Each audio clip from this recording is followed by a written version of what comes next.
Eweli church separate China, Jesus of Zion, God of Mbaka, God of Ebube Monso, God nina he nwere ọkụ nepa. He nwere ụzọ, he nwere mmiri, mmiri na-aga aga. God of Elijah, God of ọkụ na-ere, God of nke ọ bụ na m tinyekwuru pastor bụrụ God of Mathias. Kedu the Jesus hero? Away, my people, wonder shall never end. It don't happen again, it don't bust to not be small matter. Make una carry una jokote sit down, come listen to this one, my people. It don't set again, everywhere don't scatter.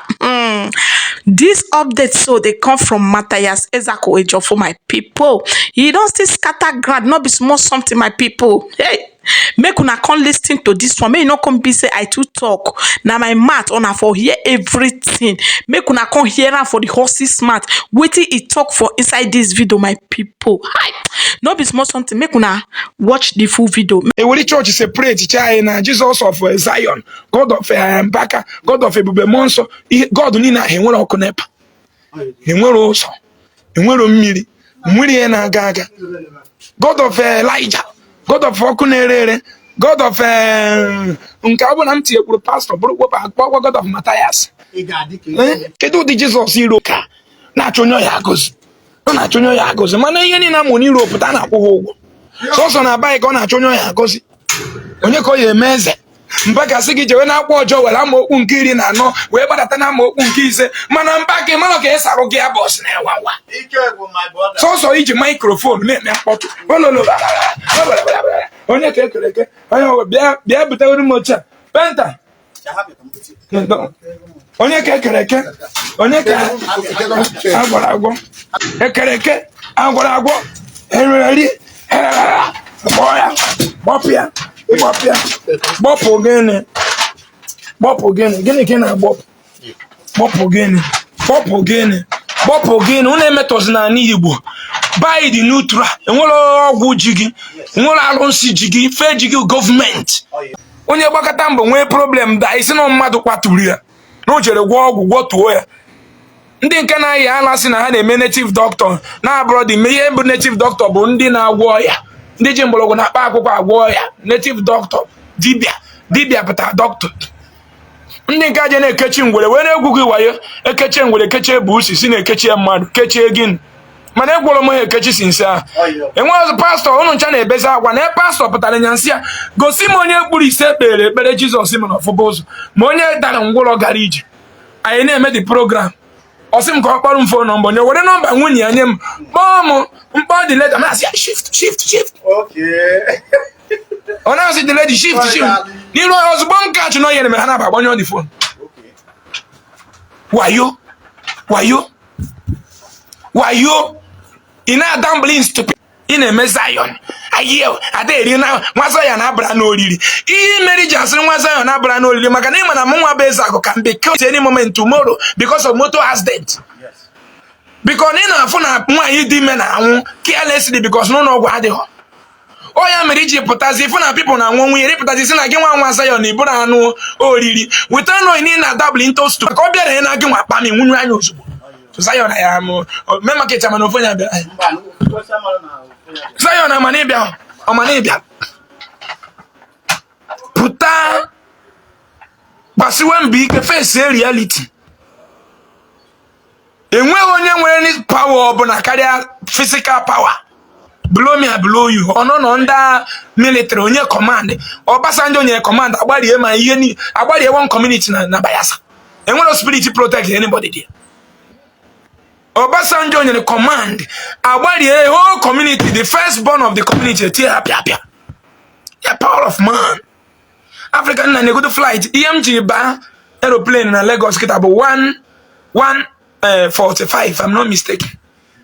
nke ifia before 2:35 I know Anambra State Airport ofepu fenienenu ihe almost 20,000 kg or more than fenienenu fepu onye banya nọ ebe a na-eme abụ nwa Zion ololololo ọdana mgbe ịdacha na bịa bụrụ ofu tipe ebe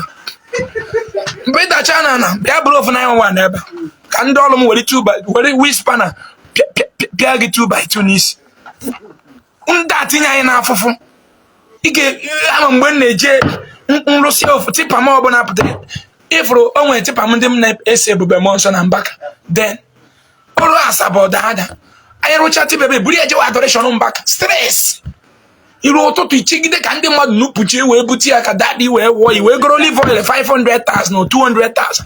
i wee wụọ ya moto ruo na asaba ọda nwatakịrị dị ka mụ mbere agwa njekwuru parish priest anyị odere m sam dere m Luke nnata n'abalị mkpụrụ okwute wụsa na palọ m sekpala na n'elu okwute wee kpegide ekpere ọ na-akụ fọ ọrụ kọfọ nlarụta ụra awa na awa na mejewe morning mass ijesi morning mass ba n'ime chapel je dị na ha na ngide beweri jesu akwa ka moto m yara ịdasị ada Chineke na unu menere anyị ebere kedu dị tọchọ bụ ihe nka kedu dị tọchọ bụ ihe nka onwe ndị gagidere through this torture nwụọ na Ifeanyi akụna matata nke go dump n'akụkụ nke mebe 18 million naira some years ago now mụ na ya na bụ bidoro adoration na mkpọ a mechie soro na ndị isi na Ọnịcha branch ruo last year 23 December nwunye ejewego ụlọ December o 24th emechicha alụ ọ bụrụ ladies machine na ruo building material trailer ria ya akụna matata ya enyi gị ọ nọ na n'ili onye Ezeaku thank you ihe niile m na eje na adoration otu kwe pin up Mbaka maka na m agwa ya ọrachi nsị Ifeanyi na tawa o mebere 2 weeks nsịrị ọga kedu ka isi biro ụmụ ụnya bụrụ ladies machine na-eso ụmụ ụnya bịa ebe a wanyị nwere jeep na-abụ na ofu Corolla nwunye abụrụgo nwaanyị ajadu kịta Chisomaka nwanne ya nwoke nke ọ tọrọ ofu na ofu na last 2 years ndị ori gbara egbe na New Pass ọmụnwa bụ Ezeaku were ball of themselves raise 400 something ta jee gbapụta ya n'ụlọ ọgwụ ọmụnwa jee gbapụta ya ofu na ofu na anyị chesokwa eje adoration Mbaka gbapụta ya Jizọs abịara si ebia the family spend go millions of 4 something wee were ball of themselves raise the money jee kwụọ ọrụ ụgwọ pụta that day ọ na-anwụrị nwunye ya na-anwụrị na-akpọgharị na-agwọ ndị be anya ya na-esave life ndị be anyị mpụta na-agwa gị sị m na Luke ịmụ na-ede ka mmadụ ji decide ime ihe nweke ya esi kpagbugide gị kpagbugide isi ihe ya abụ ya bụrụ ihe achụrụgora o buru egbe kwuru n'ezi o nweta gị ị na-esi n'aha Jizọs wee dọọ eke agba gị eke Mbaka gwa gị na-agbara egbe n'ọba chai Mbaka o were Baịbụl da ya gbachara egbe Baịbụl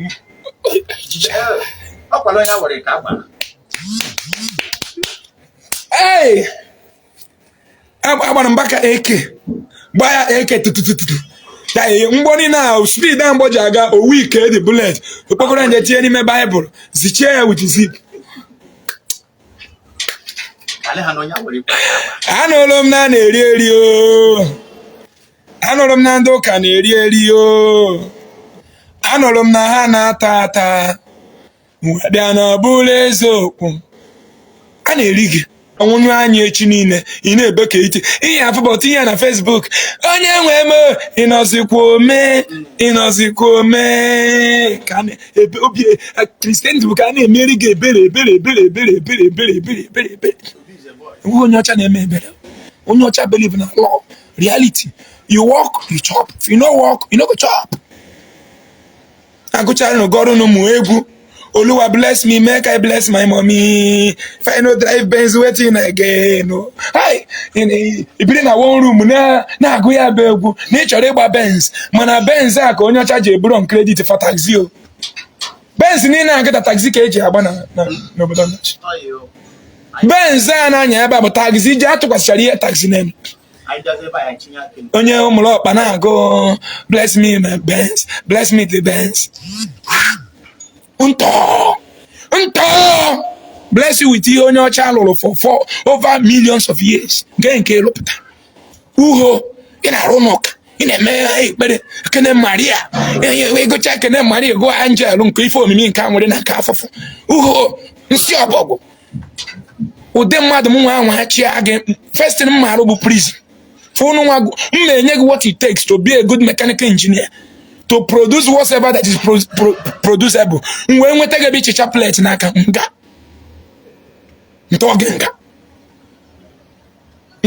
nga that is ijekata nga ụdị mmadụ m nwee opportunity ịchị gị mfu ga-echi nye gị what it takes ka imezi ihe ka ọ dị mma ka ị bụrụ medical doctor under my leadership zuzu ezuzu mmadụ anwụọ eji autopsy ọ bụrụ na onye gị gburu ya ọ nọ wrong diagnosis gburu ya certificate gị na nga ọ ihe na-agụrụ anyị ebe a gaghị m efe chi ndị ahụ ka ejiri aka mee chi ndị ahụ ka ejiri aka mee ọ ihe pụtara ime mba ejiri aka mee Jizọs Baịbụl ga-ejiri aka wee mie statut nwa onye ọcha bụ pamin ọ bụrụ aka ka eji mie holy nke ahụ mmụọ spirit asị gị na Amadioha bụ ajọ mmụọ na Arọbanago bụ ajọ mmụọ na Jizọs na Virgin Mary bụ ndị bụ nnukwu mmụọ nna gị na-enwe shuga ịmaje maneji weda adịghị shuga ị na-eje Zion na-agwọ ya ndị ọcha rapụ ya ebe a ọgọ nwa onye Afrịka ji ekpere agwọ ya ndị ọcha will employ that person and seize that person over there. Nene Pastor Christ Okafọ nke dị ọcha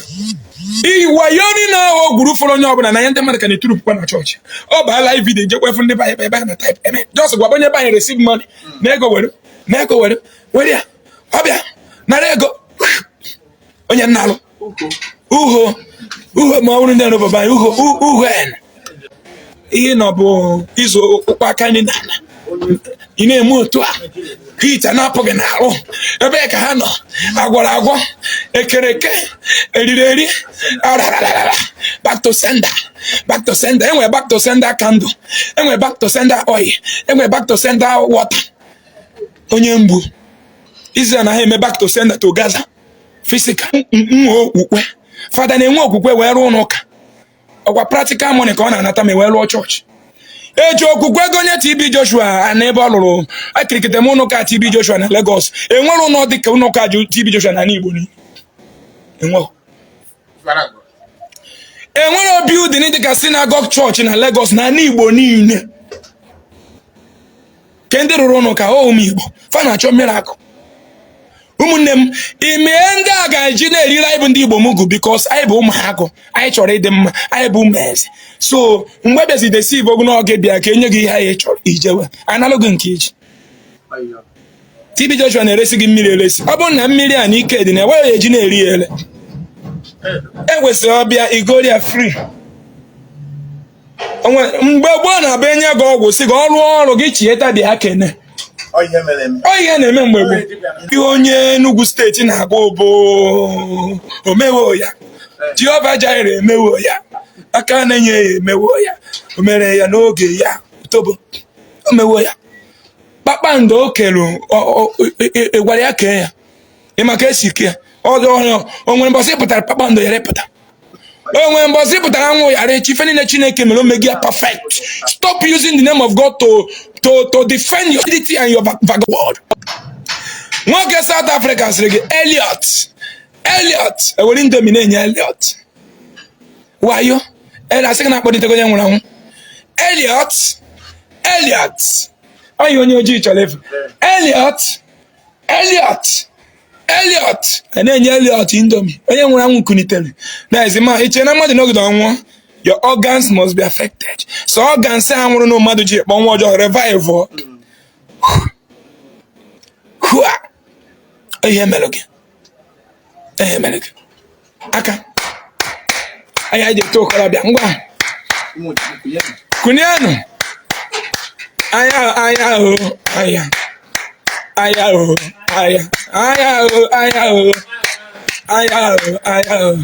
o were gwa gị asị na ọ bụrụ onye nwe na-ebe ahịa ahụ ọ bụ onye ebu na-ebe ahịa akpara Chineke na-ebe ahịa mana ọ gị na-akụ aka na-akụ aka sịkwa na ọ bụrụ gị na-ebe ahịa Adoration masa onye na-akụ ihe akụzina aka aya ọbịa ọpụọ 1 2 3 4 ịda ichiche bum nara ya gbam oro n'ihe na-eme moro na World Cup ndị ọcha buru kọp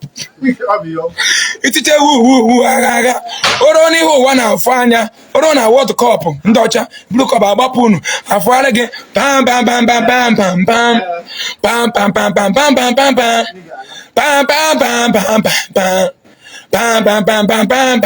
my people, share on. I don't hear everything for the horses smart. Not be small update, not be small something. Wetin make me drop this update be say the last part when he can't talk, say he get one man of God when they South Africa. When he come perform miracle, person when don delete, he come say make he come back to alive, make he come back. Elliot, he see the man come open mouth. Wow, na so he come dey give am indomie. Person wey don delete o, as he wake am, he say open your mouth. Na so the Elliot come open mouth like wetin I no know. Say something wan fly enter the mouth, I no understand. My people, things dey happen o. Na that part na im make me laugh o. I fall for bed o, I laugh. I no fit hold myself again. Na say make I come drop this update for you. Elliot, come back alive, come back. Na so he come wake Elliot come back to alive. Una understand? Elliot be don delete o. Dem be wan put Elliot for ground o. Na so this man of God come say make he kaba, say he must raise Elliot. Na so he come raise Elliot. Now we dey get many issue, many wahala for this Africa. Many things dey happen, many people dey kpai. We no come get this kind of men of God, make dem dey wake many when they delete. Even many celebrities now, they dey sick. We no see all these kind men of God, make dem come heal them subito fast. But this one so this last one so, when Mathias come talk, na wetin make me come drop this, update. Which kind wahala be this? He say Elliot open mouth. Wow. My people, abeg make you no come be say I too talk. Na here na one for live una. Ma for dey serious. Una bye.